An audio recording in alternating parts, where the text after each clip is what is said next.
retrato de la iglesia primitiva. Ese es el tema para que consideremos en este día jueves, recordando que durante la semana estamos aprendiendo sobre la motivación y preparación para la misión. Vamos a orar y vamos a descubrir cómo la Biblia nos retrata a la iglesia primitiva y qué lecciones aprendemos de eso nosotros hoy. Querido Padre, necesitamos esa sabiduría que nos permita mirar hacia el pasado en la historia sagrada que ha quedado registrada para saber cómo hoy podemos vivir a la altura del gran llamado que nos has hecho y de la misión que tenemos entre manos. Lo pedimos en el nombre de Jesús. Amén. El gran médico amado Lucas continúa, Pastor Dani Perla, comentándonos un poco acerca de este crecimiento de la iglesia, del desarrollo de la iglesia. Y ahora en Hechos, este texto sí me gustaría leerlo. En la semana los textos han sido más extensos, le hemos invitado a que los estudie. Este es un poco más breve, así que quisiera que lo leyéramos. En Hechos capítulo 2, Lucas hace una instantánea, si podría decirlo así, de la iglesia primitiva en los versículos del 41 hasta el 47. Y dice la palabra de Dios así: Así los que recibieron su palabra fueron bautizados y se les unieron en ese día como 3,000 personas y perseveraban firmes en la doctrina de los apóstoles, en la comunión unos con otros, en el partimiento del pan y en la oración. El temor se apoderó de todos a causa de los muchos prodigios y señales que realizaban los apóstoles, y todos los creyentes estaban unidos y tenían todas las cosas en común. Vendían sus posesiones y bienes y lo repartían a todos según la necesidad de cada uno. Seguían reuniéndose cada día en el templo y en las casas partían el pan y comían juntos con alegría y sencillez de corazón, alabando a Dios y disfrutando la simpatía de todo el pueblo, y el Señor agregaba cada día a la iglesia a los que iban siendo salvos, dice en mi versión. Entonces, pastor, en esta narración que hace Lucas, la primera pregunta que surge es: ¿qué está tratando de transmitirnos Lucas respecto a la obra de la iglesia primitiva? ¿Cómo Dios estaba dirigiéndola? Bueno, creo que aquí tenemos nosotros una gran enseñanza sobre el antes, el durante y el después del proceso en el cual una persona acepta a Cristo Jesús, acepta el Evangelio. Recordemos que ya estudiamos esta misma semana ese momento en el cual la predicación del apóstol Pedro hizo que muchas personas aceptaran. Ahora, la pregunta es: ¿cómo llegaron esas personas ahí? ¿Quién los invitó? Esa es una buena pregunta, pues siempre cuando nosotros estudiamos esto pasamos por alto el hecho, bueno, y esos 3,000 que estaban reunidos, ¿qué fue lo que los motivó a llegar a ese lugar, a reunirse? Vale la pena que pensemos en eso.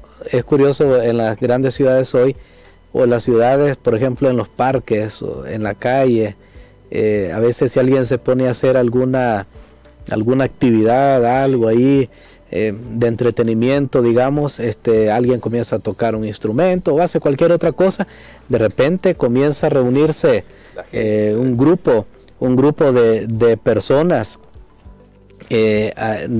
alrededor. Ahora bien, aquí nosotros tenemos en la palabra de Dios que los discípulos, recordemos, habían esperado la promesa del Espíritu Santo, habían estado ahí reunidos. Sin embargo, por todo lo que significaba la fiesta judías en ese tiempo, que estaban apuntando al Pentecostés, habían llegado muchas personas a la ciudad, y Pedro aprovechó esa oportunidad para predicarles a ellos. Ahí tenemos el antes, el durante es la predicación, pero luego ellos vienen, y recordemos que el día de ayer estudiamos cómo las personas reconocieron en ese mensaje un mensaje de decisión, tenían que tomar una decisión. Afortunadamente muchos tomaron la decisión, pero entonces ahora tenemos el después. ¿Qué pasa cuando una persona ha aceptado a Cristo? ¿Qué pasa después cuando una persona ha recibido el don de la salvación? Y aquí viene algo bien importante: debe ser incorporada en la comunidad de creyentes.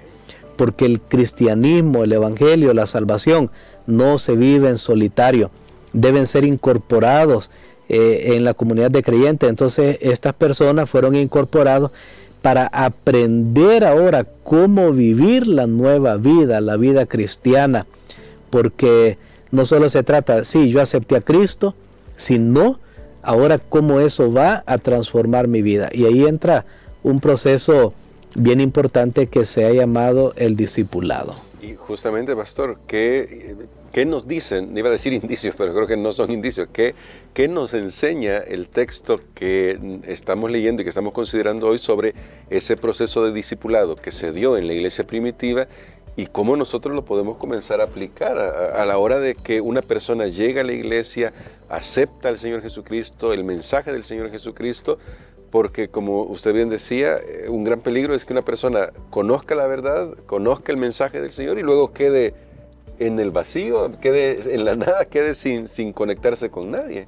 Es correcto, porque recordemos que el mensaje apela a la mente, pero también el mensaje debe llegar al corazón y debe transformar la vida. Yo puedo dar un mensaje a una persona y decirle, mira, estas son las creencias de la Biblia, pero ahora, esas creencias, ¿cómo le van a ayudar a saber cómo comer, cómo preparar mejor la comida saludable, cómo relacionarse con los hijos, cómo ser un mejor empleado? Todas esas cosas, alguien tiene que venir y modelarlas y alguien tiene que estar ahí para enseñarle cómo se hace, cómo se vive la vida cristiana práctica. Eso es el discipulado. El discipulado es estar con una persona. A veces nosotros tenemos hoy el concepto de enseñanza tipo aula. Por ejemplo, sí, desde pequeño, ¿verdad? Se va a la escuela, luego grande se va a la universidad y vamos a un aula, vemos al maestro, escuchamos y nos vamos. Pero en el tiempo de Jesús, ¿qué hizo Jesús con sus discípulos?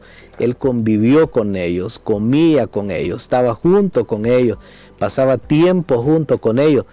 Ese es el discipulado en la vida cristiana y eso es lo que enseña a la persona cómo incorporar las enseñanzas a su propia vida. Sin este proceso del discipulado, creo que la iglesia no podrá crecer, avanzar como debería.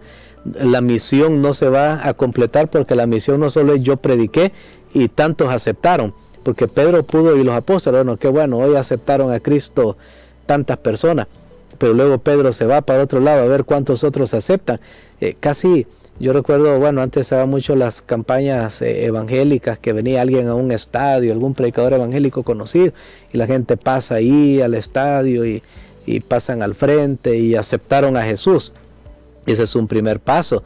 Pero ahora, ¿cómo después que pasó esa actividad, cómo yo vivo, cómo eso de haber aceptado a Jesús me afecta en mi relación con la esposa, con el esposo, ¿verdad? Con los hijos, con la manera como me visto, cómo me alimento? Ahora, para eso se necesita el proceso del discipulado. Y estos cristianos, es interesante que cuando ellos fueron incorporados, dice, perseveraban en la doctrina. Sí, la doctrina es importante, pero no solo la doctrina, sino la comunión unos con otros en el partimiento del pan y en las oraciones. Y este partimiento del pan no era, nosotros lo relegamos a lo que llamamos la cena del Señor, no, era la comida cotidiana, la comida común.